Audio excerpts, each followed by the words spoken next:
L'atmosphère est d'abord trompeusement douce chez Eda et Serkan, où le couple tente de rassurer la petite Kiraz. L'enfant s'inquiétait de voir sa grand-mère pleurer à cause du manque d'argent, mais Serkan, avec toute la tendresse d'un père, lui explique que la vraie richesse réside dans le bonheur, le travail et l'amour d'une famille.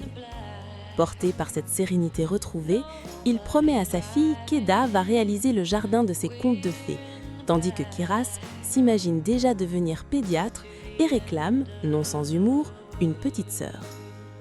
Mais loin de ce cocon familial, l'orage gronde. À l'agence Artlife, Engin est hors de lui, prêt à tuer Serkan Bolat. Il se sent profondément trahi après tant d'années d'amitié et de sacrifices partagés pour bâtir cette entreprise. Piril tente de le calmer, tout en gérant sa propre fureur, car Serkan a commis l'impensable en vendant toutes ses actions pour financer le projet d'Eda en Italie, et ce, sans les consulter. Pour les deux associés, c'est un abandon pur et simple, une trahison motivée par l'influence d'Eda. Hors d'elle, Piril explose lorsqu'Engin commence à saccager le bureau de Serkan, lui rappelant que c'est désormais leur lieu de travail qu'il détruit. Saisissant des rapports financiers, elle décide qu'il est temps d'aller lui jeter la vérité au visage et de lui demander des comptes. Pendant ce temps, chez Aydan, l'angoisse est palpable. Kemal la regarde faire les 100 pas comme si elle assistait à un match de tennis, terrifiée à l'idée que son fils soit ruiné. L'arrivée de Piril et Engin chez elle ne fait qu'envenimer les choses. Engin, persuadé que Serkan appelle pour s'excuser, pousse Piril à décrocher en restant ferme. Mais la révélation tombe comme un couperet sur Aydan et Seifi. Serkan a vendu ses parts. Il n'est plus le propriétaire d'Artlife et il se retrouve désormais sans emploi. Aydan refuse d'y croire, rappelant qu'Artlife était la prunelle de ses yeux, mais elle doit se rendre à l'évidence. Son fils a renoncé à sa carrière par amour. Lorsque Piril et Engin confrontent enfin Serkan et Eda en pleine célébration, l'ambiance devient glaciale. Engin traite Serkan de robot sans sentiment, tandis que Piril accuse directement Eda d'avoir manipulé son époux pour sauver son propre projet. Choquée d'apprendre la vérité sur la vente des actions en même temps que ses amis, Eda défend ardemment Serkan, affirmant qu'il leur a laissé une entreprise propre et libérée de toute charge financière. Mais le conflit s'envenime, Engin lançant une terrible malédiction à Serkan en lui prédisant qu'il reviendra un jour les supplier à genoux, une offre qu'il compte bien lui refuser. Après leur départ, Aydan s'effondre dans son propre univers de déni, tandis qu'Eda, profondément touchée par le sacrifice monumental de Serkan, qui a mis ses rêves de côté pour elle, lui promet de rester à ses côtés, peu importe sa future voie professionnelle. Pour détendre l'atmosphère, le couple s'improvise une séance de jeu avec Kiraz autour du conte du petit chaperon rouge. Mais la fillette interrompt le jeu car elle doit enregistrer une vidéo de famille pour ses devoirs scolaires. Serkan propose alors d'inviter toute la famille le soir même pour faire l'exercice ensemble. En parallèle, la détresse frappe aussi le foyer d'Engin et Piril. Leur fils refuse de dormir au bureau et réclame sa maison, obligeant Engin à lui improviser un lit avec des chaises tout en maudissant à nouveau la situation dans laquelle Serkan les a plongés. Engin tente de se consoler avec le succès de son activité de traiteur, malgré les reproches de Piril, qui l'enjoint de se concentrer sur l'architecture plutôt que sur les oignons et les feuilles de laurier. Le soir venu, la réunion de famille commence et Serkan annonce officiellement à ses proches la fin de son aventure chez Artlife, affirmant qu'il est bon de repartir à zéro.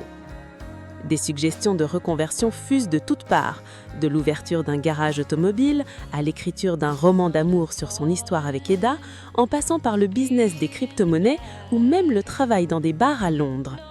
C'est alors que Serkan lâche sa bombe. Il a accepté l'offre d'une université et va devenir professeur d'architecture. Si Kiraz exulte de joie, Aydan s'inquiète immédiatement de la situation financière de la famille, mais Serkan assume pleinement ce choix d'une vie humble.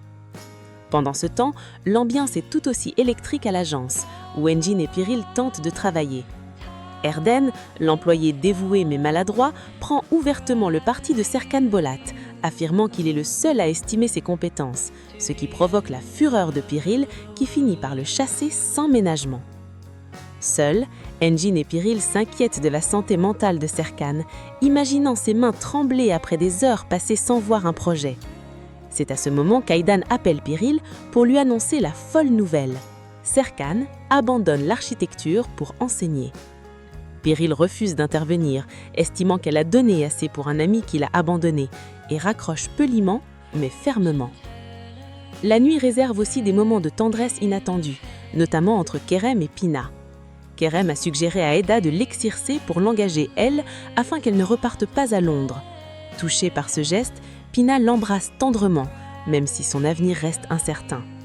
De leur côté, Eda et Serkan couchent Kiraz en lui lisant l'histoire de Hansel et Gretel, une occasion pour la fillette de réitérer son désir d'avoir une petite sœur pour ne plus jamais être seule avant de s'endormir en rêvant d'une maison de pain d'épices et de chocolat.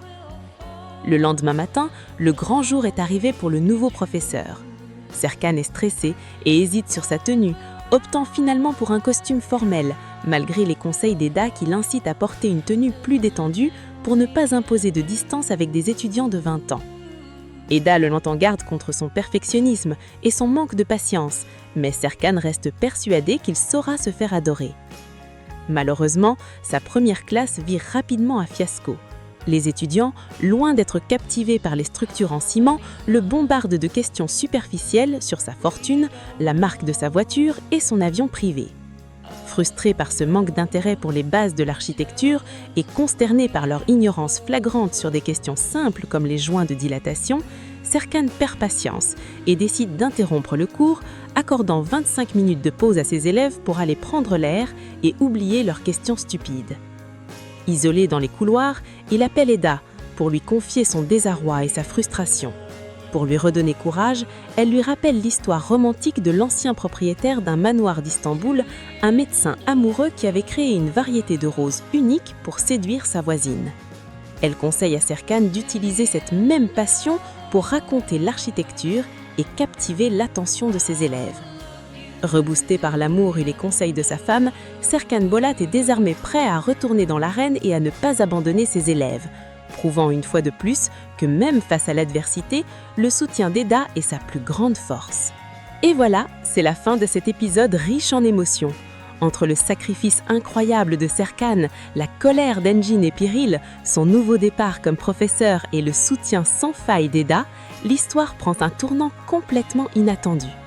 Dites-moi maintenant en commentaire, pensez-vous que Serkan a eu le raison de quitter Artlife par amour ou a-t-il fait la plus grosse erreur de sa vie ? J'ai hâte de lire vos avis. Si cette vidéo vous a plu, n'oubliez pas de laisser un like, de vous abonner à la chaîne et d'activer la cloche pour ne manquer aucun résumé des prochains épisodes. Merci d'avoir regardé jusqu'au bout, prenez soin de vous et on se retrouve très bientôt pour un nouveau résumé passionnant. À très vite!